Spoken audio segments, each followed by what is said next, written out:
Voilà, bonsoir tout le monde, bienvenue dans cette série de soutenances, surtout notre cinquième soutenance du jour. Nous avons le plaisir d'accueillir Don Dipierre, qui est un étudiant en sciences juridiques, cette année en tout cas, mais l'année dernière, il était en économie. Vous voyez, l'IUS permet aux gens de progresser à tout point de vue. Et il va nous entretenir sur son sujet, analyse de la situation de la justice haïtienne face aux droits de l'homme et du citoyen, cas de la prison civile de Jacmel de 2010 à 2025. Avec moi pour analyser en tout cas son travail, corriger et autres. Nous avons son encadreur, le maître Donald Laroche, hein, que je remercie vraiment pour son encadrement.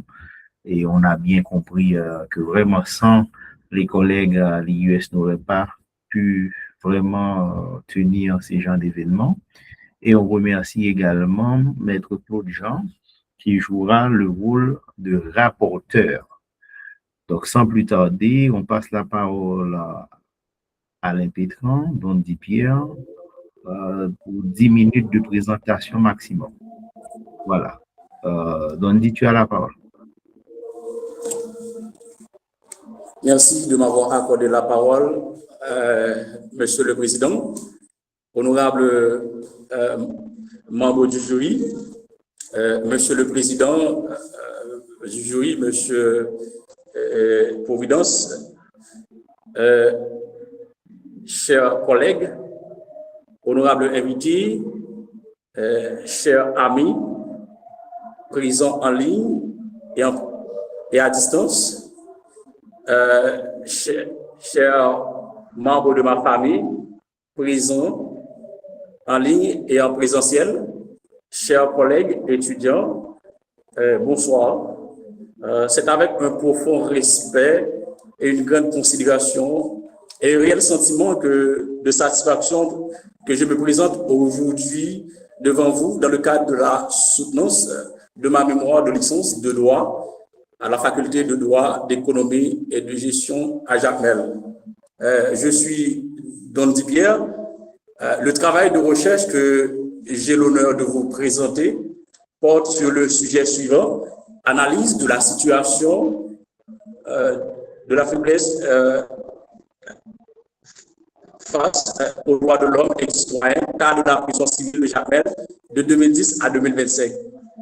Le travail de recherche que j'ai l'honneur de vous présenter, honorablement aujourd'hui.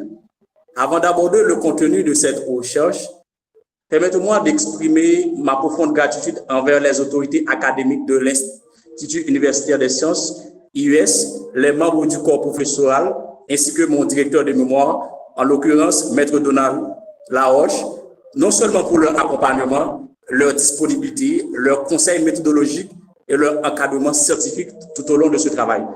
Je remercie également les responsables de la prison civile de Jacmel qui ont accepté de participer à cette étude et qui ont facilité la collecte des données nécessaires à la réalisation de cette recherche.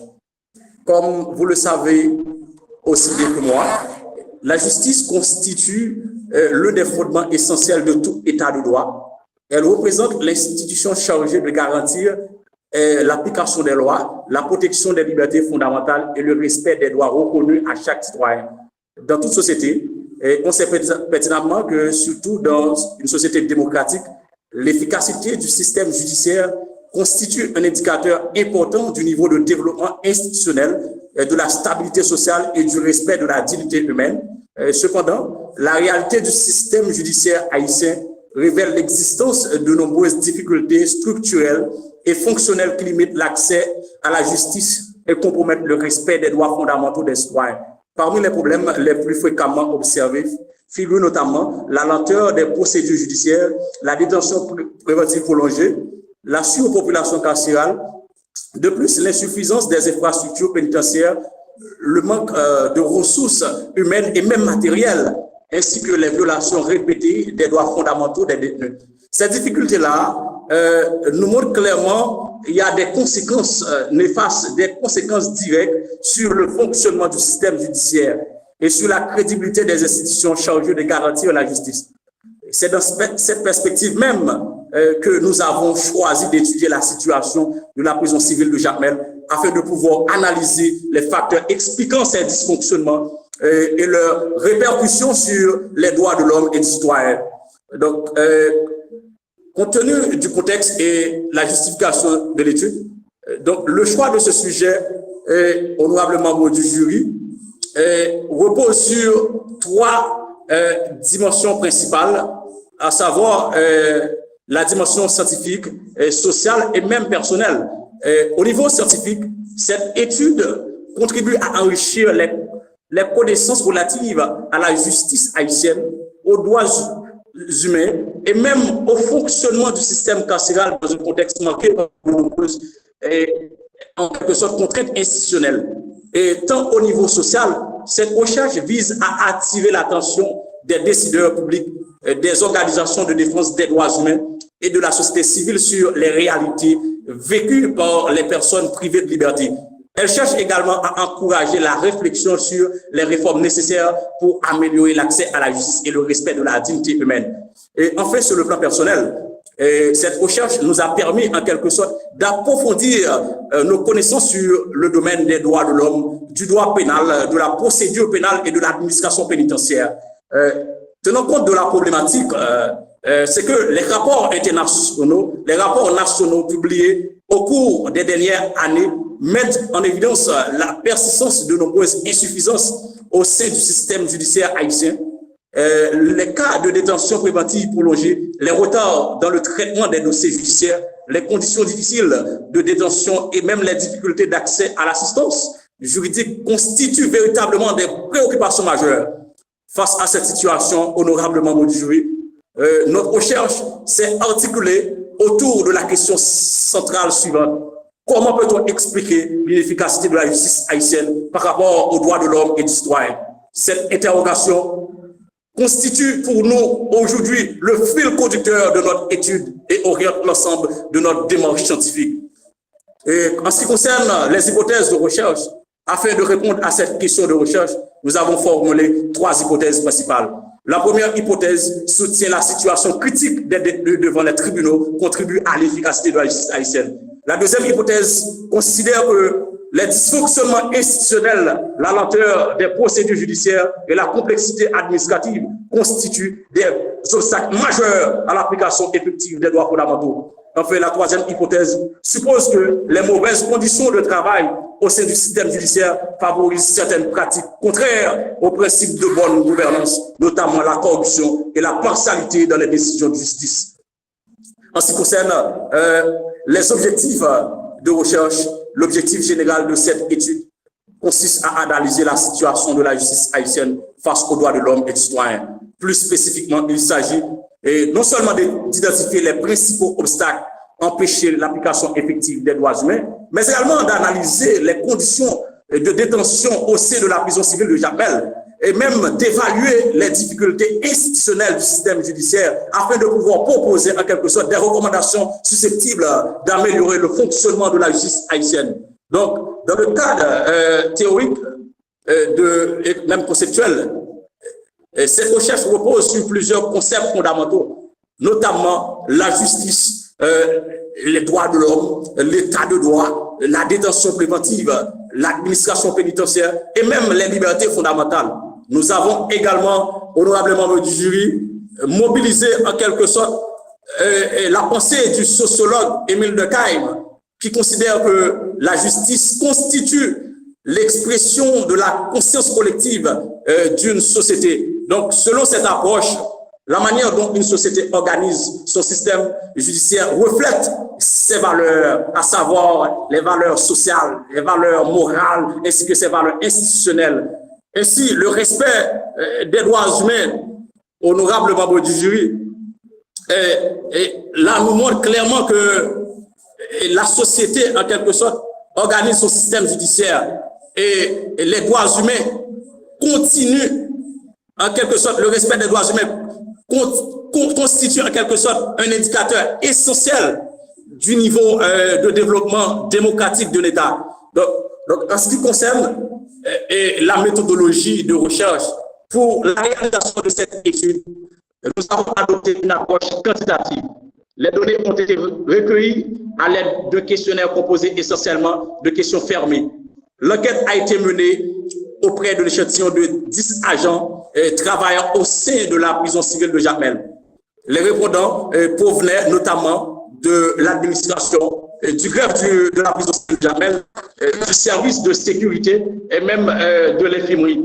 Les données collectées ont ensuite été traitées et même classées, de plus même analysées sous forme de tableaux statistiques et de graphiques afin de pouvoir faciliter leur interprétation.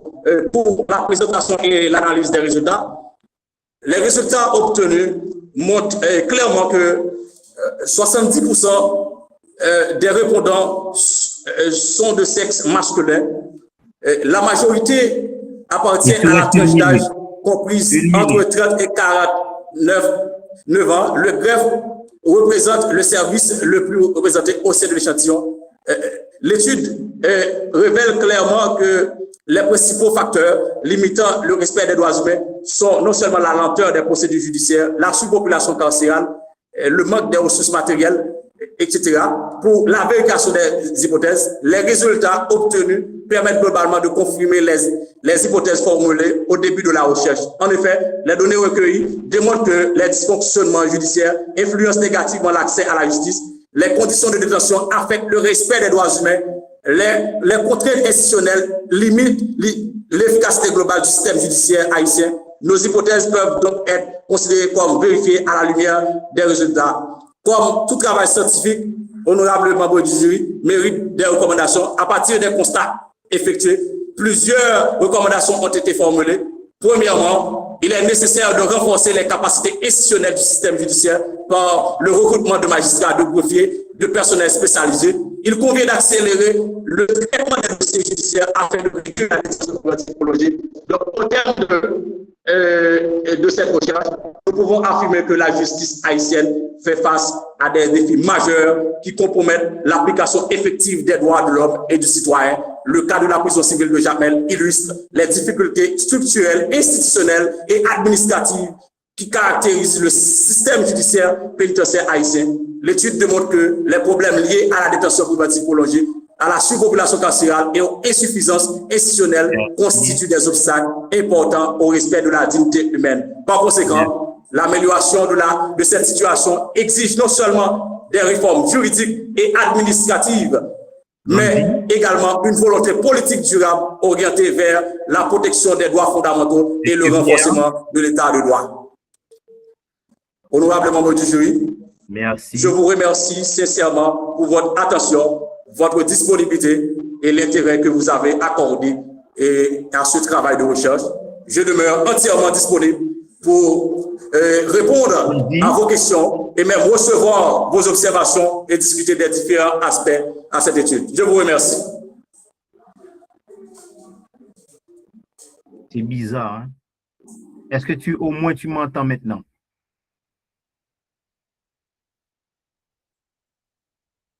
Allô? Dondi, est-ce que tu m'entends? Président, on vous reçoit très bien. Quand on présente un travail, il y a un président de jury. Toi, tu as perdu pas mal de temps en amont pour saluer, je ne sais pas, le ciel, la terre, etc. On te demande d'arrêter.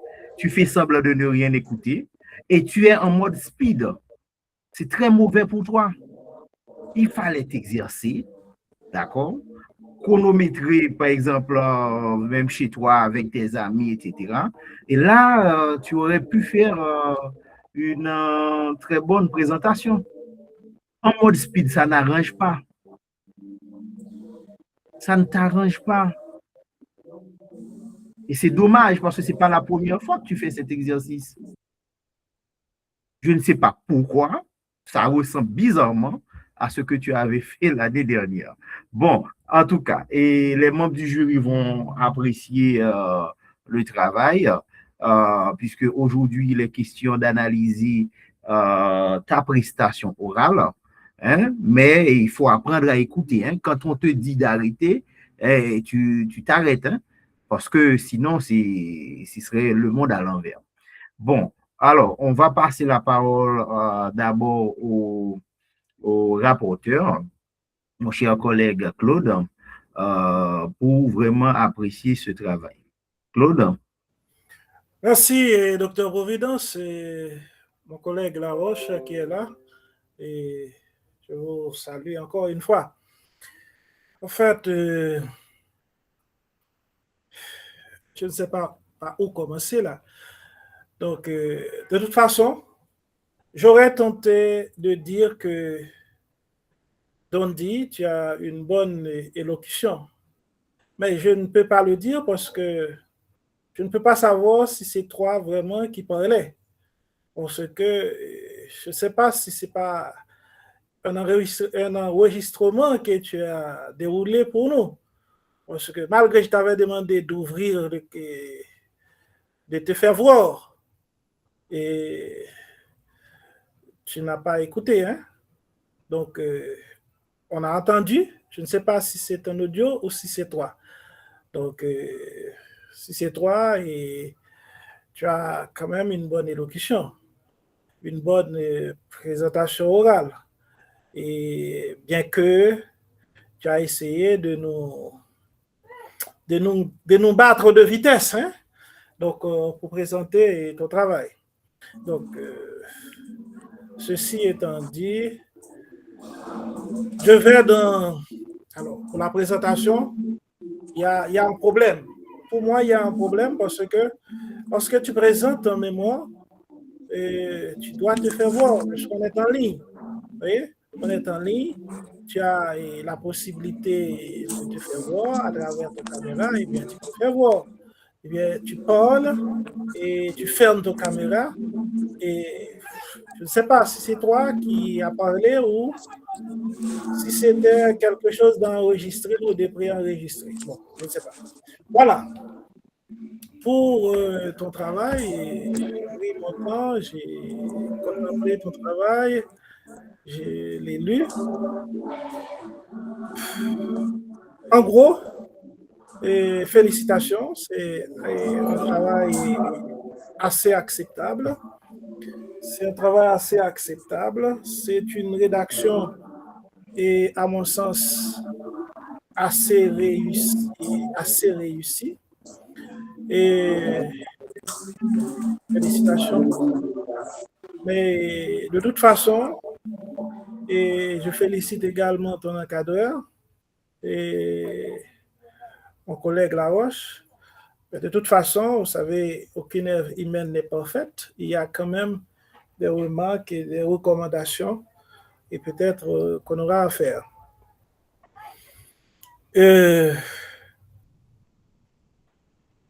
Alors, je vais directement dans l'introduction. Hein. On va commencer dans l'introduction avec la première phrase, hein, de l'introduction. La première phrase de l'introduction est: l'homme vit et a toujours vécu en société. D'abord au sein d'une famille, ensuite d'un clan ou d'un village. Donc, en fait, alors j'ai un souci avec cette attaque pour une introduction. C'est comme une phrase toute faite que tu as reprise, et j'ai un souci avec ça. Donc, ça ne me laisse pas voir l'originalité.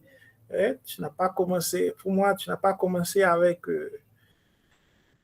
ta propre réflexion. Bon, bref.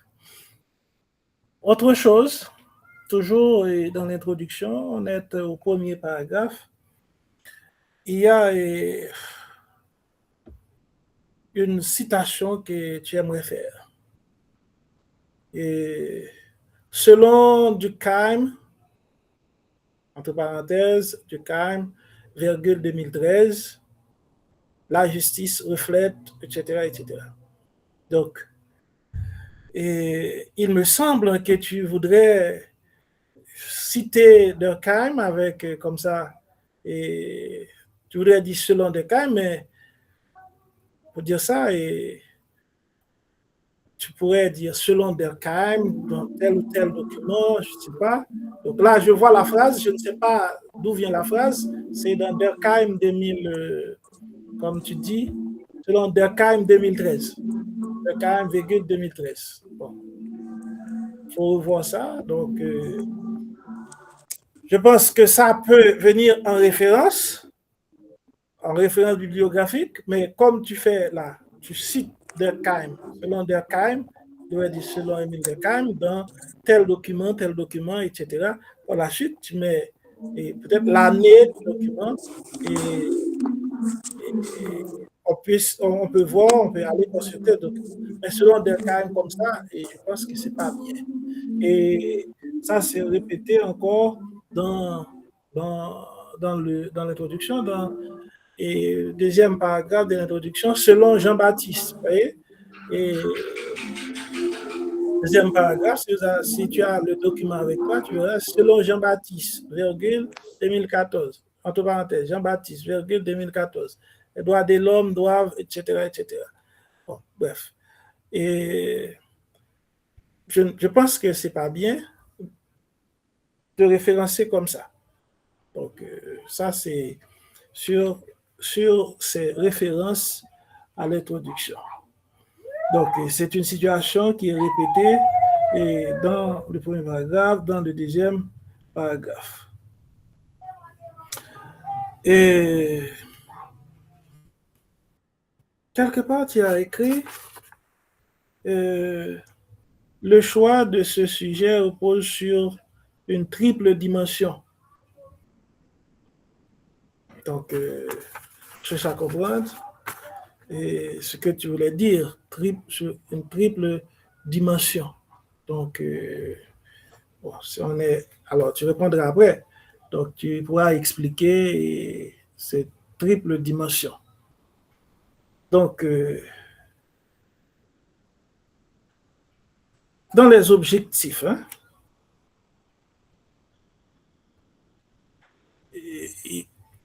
on est toujours à l'introduction, hein, on est jusque dans les objectifs où tu fais une phrase, quand tu commences par plus spécifiquement, elle vise à, tu continues, et puis à identifier, elle vise à, etc. Donc, on a du mal à voir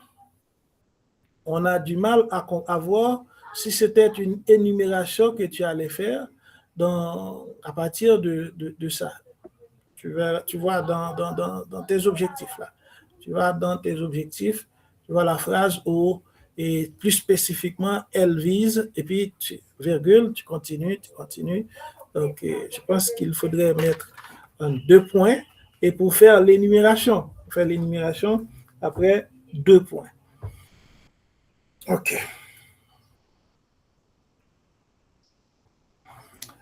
La question de recherche, tu poses, comment peut-on expliquer l'inefficacité de la justice haïtienne par rapport aux droits de l'homme et du citoyen? Donc, droits de l'homme et du citoyen. Pourquoi droits de l'homme et du citoyen? Peut-être tu auras à répondre ça. Et après, pourquoi droits de l'homme et du citoyen? Donc, il y a dans l'histoire, il y a la Déclaration des droits de l'homme et du citoyen, et puis il y a la Déclaration universelle des droits de l'homme.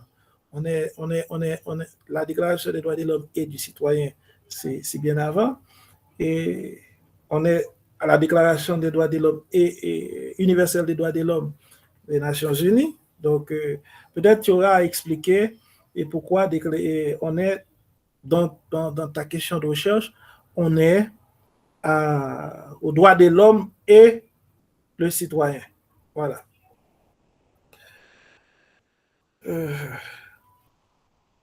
Dans ta question de recherche, toujours, et tu commences par l'inefficacité de la justice par rapport aux droits de l'homme, hein, et du citoyen. Et au premier chapitre, c'est l'inefficacité, au premier chapitre, au chapeau du premier chapitre, tu commences par l'inefficacité des droits de l'homme. Dans la question de recherche, c'est l'inefficacité de la justice. Et dans ton premier chapitre, c'est l'inefficacité des droits de l'homme. Donc, pourquoi cette inversion? On verra, on verra ça. Tu répondras tout à l'heure à cette question. Ensuite, il y a... on a section 1, chapitre 1, paragraphe 1. Donc, ça, c'est le canevas.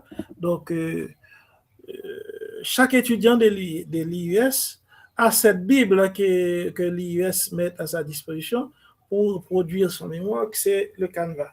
Donc, le canevas prévoit comment numéroter les chapitres, les sections et ensuite les paragraphes. Et toi, tu mets paragraphe 1, par exemple, tel titre, et puis petit a. Tu commences directement par petit a, petit b, petit c, petit d. Donc, pourquoi cette numérotation? Donc, tu auras corriger tout ça, et c'est presque dans tous les chapitres, et c'est presque comme ça. Donc, paragraphe 1, petit a, petit b, petit c, petit d, etc. etc.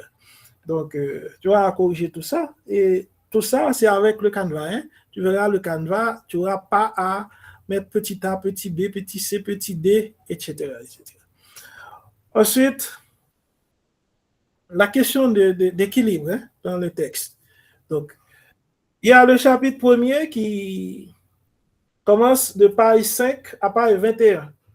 Le chapitre premier, de page 5 à page 21.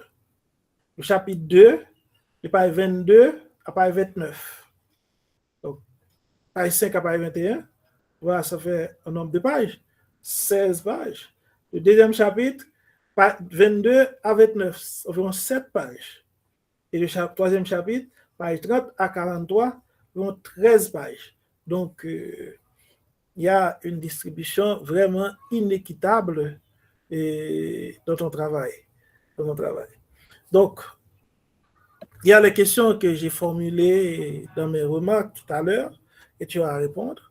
Et je te suggère de revoir cette numérotation petit a, petit b, petit c, petit d, petit f, etc. Et de regarder, de voir comment mieux équilibrer le texte. Donc, à part ça, donc, je peux te concéder que tu as fait une assez bonne rédaction et je ne trouve pas vraiment beaucoup de fautes d'orthographe, etc., comme ça, de fautes de syntaxe. Moi, c'est une assez bonne rédaction. Donc, je te conseille de continuer sur cette lancée. Et je te conseille aussi à l'avenir, lorsque tu auras à présenter autre chose, présenter avec ton visage, surtout qu'on est en ligne, on n'est pas en présentiel. Donc, je ne te vois pas. Donc, c'est grâce aux caméras que je vais te voir et je vais savoir que c'est toi réellement qui parle. Donc, honorable président, je pense que...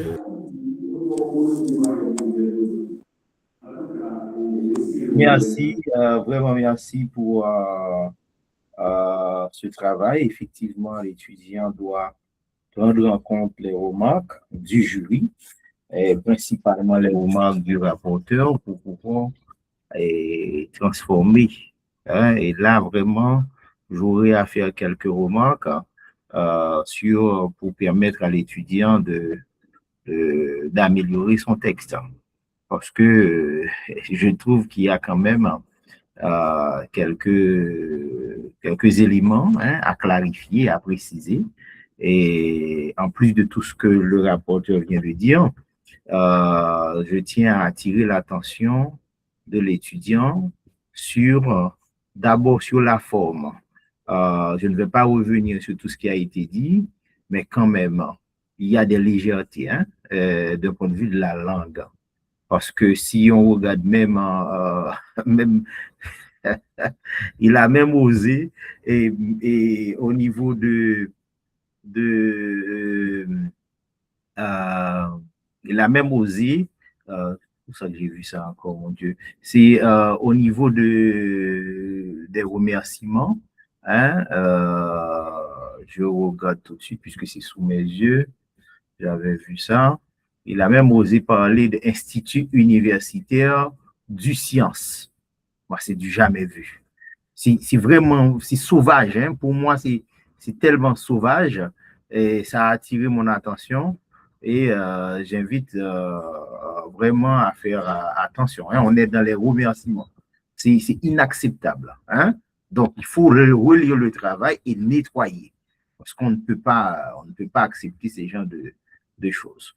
Autre élément, toujours sur la forme, il faut que l'étudiant, bon, on a dit, il a quand même, il utilise, je ne sais pas moi, des majuscules, il faut qu'il revoie la ponctuation, il y a des formulations qui sont très lourdes.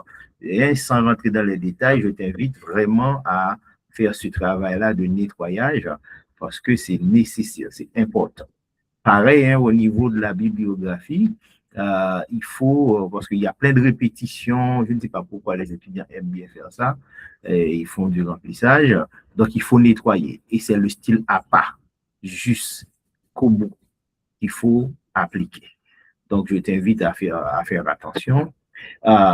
Au niveau de ton cadre conceptuel, tu as présenté effectivement l'aspect juridique et institutionnel. Bon, mais quand on regarde bien, tu restes dans la description. Et puis il faut éviter les répétitions, parce qu'il y a plein de répétitions dedans. Il ne faut pas se contenter de juxtaposer les éléments. Il faut également pouvoir les analyser, pour discuter, pour montrer en quoi, par exemple,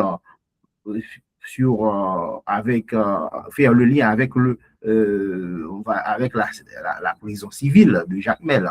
Donc, il ne faut pas seulement se contenter de prendre les références, mais il faut une certaine interprétation pour permettre au lecteur de voir, en tout cas, si ce que tu dis là a vraiment de l'importance par rapport à ton sujet. Le grand souci que j'ai, c'est au niveau de la méthodologie. Parce que quand on dit c'est un travail de... Bon, je peux l'utiliser. Tu as fait un travail de paresseux. Parce que si tu prends 10 agents, 10, et tu as un instrument, c'est un questionnaire avec des questions fermées. 10, et ça vraiment, ça va limiter le travail. Et pire encore, tu as tendance à faire une généralisation à partir de ces données-là. Il faut faire très, très attention. À mon avis, il faut te cantonner à ce que toi-même tu as collecté et ne pas prétendre faire de généralisation. Je me demande, pourquoi est-ce qu'il n'y a pas dans ton échantillon, parce que tu parles quand même de quelque chose qui ne concerne pas que les agents de cette structure-là, ça concerne également les détenus. Les détenus, bon, je ne sais pas pourquoi, et tu vas nous répondre tout à l'heure, pourquoi tu n'as pas interrogé des détenus, des magistrats, des avocats, et voilà. Donc, moi, je trouve qu'il y avait vraiment, c'est un sujet intéressant, mais il y avait vraiment moyen de faire quelque chose de plus structuré, de plus, en tout cas, potable. Et puis, comme je le disais, pour tes résultats, bon, tu as plein de tableaux, figures, etc. C'est vrai, mais tu n'analyses pas. Tu n'analyses pas. Tu te concentres sur les caractéristiques générales de ton échantillon, d'accord? Mais alors qu'il y a des questions centrales du questionnaire, par exemple, sur la détention préventive, il fallait profiter des données. Pourtant, les données sont là. Il fallait profiter pour interpréter, analyser ces données-là. D'accord? Donc, il y a d'autres aspects que tu aurais pu développer davantage. Et les conditions de détention, c'est dans ton questionnaire, il y a des éléments qu'il fallait approfondir. Hein, et voilà.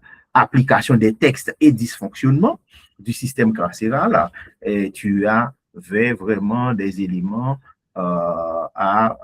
en tout cas, je t'invite dans la version que tu vas déposer à approfondir l'analyse et l'interprétation de ces éléments-là et non pas se contenter de trucs superficiels. Bon, je me permets de te laisser avec quelques questions tout de suite parce que ça m'a travaillé l'esprit. Hein? Bon, tu as bien compris la première question. Hein? Tu as vu venir cette première question. Pourquoi tu t'es limité aux agents de la prison, d'accord, alors qu'il y a d'autres acteurs qui sont concernés que tu aurais pu interroger. Pourquoi tu t'es limité à 10 agents? Hein? C'est ça la première question. Hein? Pourquoi tu as fait ce choix-là? Bon, peut-être tu as tes raisons. Tu vas nous dire pourquoi. Bon, pareil, hein, deuxième question.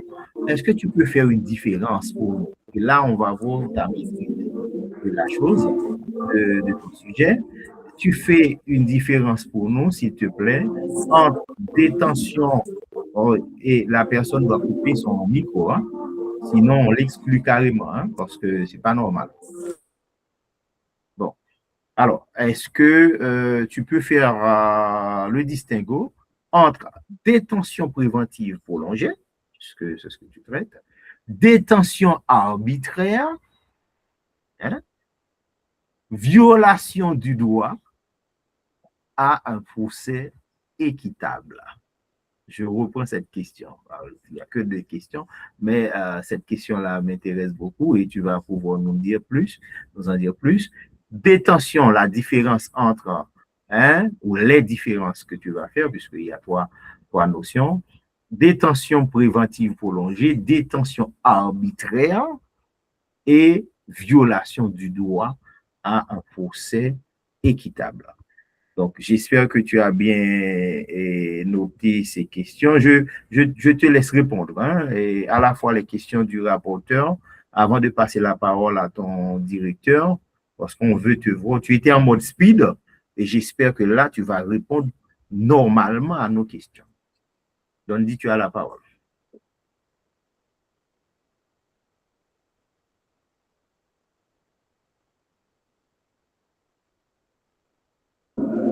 N'écoute pas. Vous m'entendez? Ah, d'accord. OK.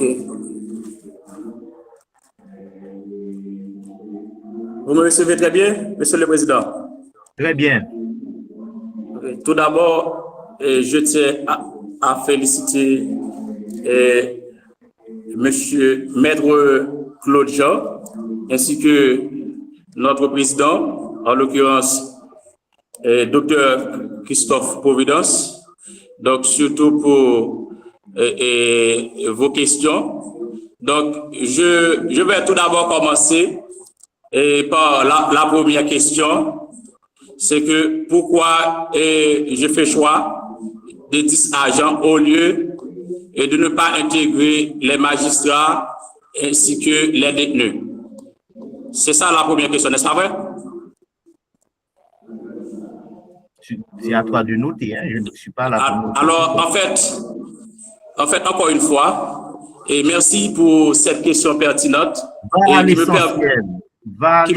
Parce que qui me permet de préciser. Alors, en fait, Président, vous m'avez posé une question. Maintenant, je vais vous répondre à travers votre question et afin de vous édifier et de vous apporter beaucoup plus d'éclaircissement concernant vos questions. Maintenant, le choix de ne pas interviewer les magistrats et les détenus est principalement lié surtout aux contraintes d'accès au terrain et même aux considérations éthiques de la recherche. Donc, surtout, on constate que les magistrats sont soumis à un devoir de réserve et à des contraintes professionnelles également, qui rendent en quelque sorte leur disponibilité limitée pour ce type d'études. Donc, quant aux détenus, et Monsieur le Président, donc leurs participants nécessitaient en quelque sorte des autorisations administratives spécifiques et même soulevaient en quelque sorte des questions de confidentialité et de sécurité également, et même de consentement libre et éclairé. Donc, j'ai donc privilégié les agents directement impliqués dans le fonctionnement quotidien de la prison civile de Jamel, grâce à leurs responsabilités administratives, sécuritaires et même sanitaires. Car on constate bel et bien qu'ils disposent d'une connaissance approfondie des réalités carcérales et des difficultés rencontrées dans l'application des droits de l'homme. Ce choix méthodologique, Monsieur le Président, m'a permis de recueillir des informations fiables et pertinentes tout en respectant les exigences éthiques et les contraintes du terrain. Pour la deuxième question, Monsieur le Président, encore une fois, puisque vous m'avez demandé de faire la différence entre détention préventive, prolongée, détention arbitraire et même violation du droit à un procès équitable. Donc, quant à cette deuxième question, donc pour la détention préventive prolongée, donc c'est que la détention préventive prolongée, c'est la situation dans laquelle une personne est maintenue en prison pendant une durée excessive avant d'être jugée définitivement. Donc, et pour la détention arbitraire, à contrario, c'est que la détention arbitraire, c'est une privation de liberté contraire à la loi, aux garanties fondamentales. Donc, elle peut résulter d'une arrestation sans base légale ou du moins d'une absence de contrôle judiciaire ou du non-respect des procédures prévues par la loi. Et pour la violation du droit à un procès équitable, la violation du droit à un procès équitable concerne en quelque sorte l'ensemble de la procédure judiciaire. Elle survient surtout lorsque les garanties essentielles prévues par la loi et ne sont pas vraiment respectées, notamment le droit d'être jugé dans un délai raisonnable, le droit à la défense, notre président, le droit d'être assisté par un avocat, l'égalité des armes entre les parties, l'indépendance et l'impartialité du juge. Donc, merci déjà pour vos questions. Je ne sais pas si vous êtes satisfait. Et après, je vais répondre, Monsieur Maître Claude Jean. Essaie d'aller vraiment directement et nous épargner parce qu'il y a un délai. Hein. Et merci de répondre directement aux questions de Maître Claude Jean. Et puis, il faut aussi justifier les éléments dans le document. Hein. D'accord? Donc, c'est un conseil que je te donne puisque tu ne seras pas toujours là pour dire au lecteur, voilà ce que tu voulais faire. Donc, il faut dans le document justifier tout ça. Réponds maintenant aux questions, vraiment directement aux questions de Maître Claude. Encore une fois, merci, Monsieur le Président. Et je vous recommande d'aller regarder dans mon travail si effectivement vous avez bel et bien et regarder mon travail dans sa forme et teneur. Pour la première question de Maître Claude Jean, Maître Claude Jean, vous m'avez demandé en quelque sorte concernant les 3 dimensions de la recherche. Donc, il faut vous donner quelques explications. Donc, on sait pertinemment que toute recherche scientifique doit démontrer son intérêt à plusieurs niveaux. Donc, surtout dans le cadre de cette étude, analyse de la situation de la justice haïtienne face aux droits de l'homme et citoyen. Donc, là, la dimension personnelle, comme je vous ai dit, renvoie aux motivations intellectuelles, académiques et même professionnelles qui ont conduit le chercheur à choisir ce sujet. Donc, pour la dimension sociale, Maître Jean, la dimension sociale traduit l'intérêt que présente en quelque sorte cette recherche pour la collectivité. N'oubliez pas que la justice constitue aujourd'hui l'un des piliers essentiels de tout état de droit. Lorsqu'elle fonctionne difficilement, on sait déjà que les conséquences dépassent les seules personnes détenues et même affectent l'ensemble de la société en compromettant en quelque sorte la confiance des citoyens envers les citoyens publics. Donc pour la dimension sociale, Maître Jean, la dimension scientifique exprime en quelque sorte la contribution de cette recherche à l'enrichissement des connaissances dans le domaine juridique, des connaissances dans le domaine. Donc tout cela nous permet de dire clairement que elle cherche également à expliquer les facteurs qui influencent le respect ou la violation des droits de l'homme dans le contexte du fonctionnement de la justice haïtienne. Pour la deuxième question, Maître Jean. Goldie, merci de t'arrêter. Je passe la parole tout de suite à ton encadreur. Malheureusement, je vais lui demander d'être assez bref pour nous permettre vraiment de terminer à temps. Voilà. Chers collègues, tu as la parole. Merci, honorable président, et puis merci notre collègue Claude Jean. Et voilà, on constate que l'étudiant Dondi Pierre est un étudiant très dynamique. Et je vous rappelle, monsieur le président, nous sommes au niveau de la licence et qu'un travail de licence se diffère d'un travail, par exemple, au niveau de master, au niveau de doctorat, par son approfondissement, par exemple. Donc, Dondi a clairement expliqué que, en raison de disponibilité et pour des raisons administratives, il était très difficile de retrouver d'autres acteurs comme les magistrats en siège pour les questionner. Et je crois qu'au niveau de la licence, à mon avis, ces acteurs-là, les acteurs qu'ils ont pu contacter, qu'il a pu en fait interviewer, et ça peut lui donner les éléments essentiels pour son analyse parce qu'on est au niveau de la licence. Et on a pu remarquer aussi avec quelle aisance, disons, quelle autorité et quelle assurance que Dondi a répondu à ces questions-là sans hésitation. Cela témoigne de sa grande capacité en dépit des faiblesses qu'on a pu relater dans le travail de l'étudiant. Et je crois qu'il a produit un bon travail, donc dans sa limite, en ce qui concerne le niveau de la licence. Et je ne peux pas aller trop loin, le fait que nous n'avons pas beaucoup de temps. Et moi, j'apprécie l'étudiant, disons, pour sa grande capacité à travailler, à réfléchir et à faire le débat sur des questions à caractère social. Merci, Monsieur le Président.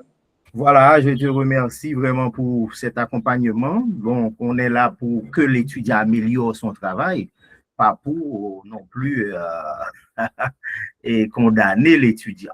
Donc, quand on fait des remarques, on demande à l'étudiant d'apporter des corrections dans son texte, il doit le faire, il va le faire. Sinon, on ne va pas accepter le texte. Donc, j'espère qu'il a bien compris. Merci à tout le monde d'avoir assisté à cette soutenance. Merci à Dondi. J'ai peur de lui accorder quelques secondes pour un dernier mot parce qu'il risque de nous conduire. Dondi, un dernier mot, vraiment 15 secondes. Qu'est-ce que tu dirais? Parce qu'on doit terminer. Il y a une autre soutenance.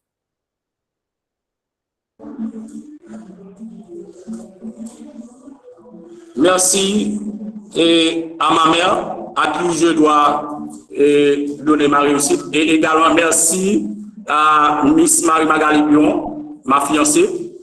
Et merci également à mes amis, le staff CAE Management et Yann Lélépierre. Et également merci à mon encadreur, en l'occurrence Maître Donald Laroche. Et merci également à Maître Claude Jean. Merci également à notre président, en l'occurrence Dr Christophe Providence. Et je tiens à vous dire, notre président, que moi, je sais que la science demande une conviction très ferme.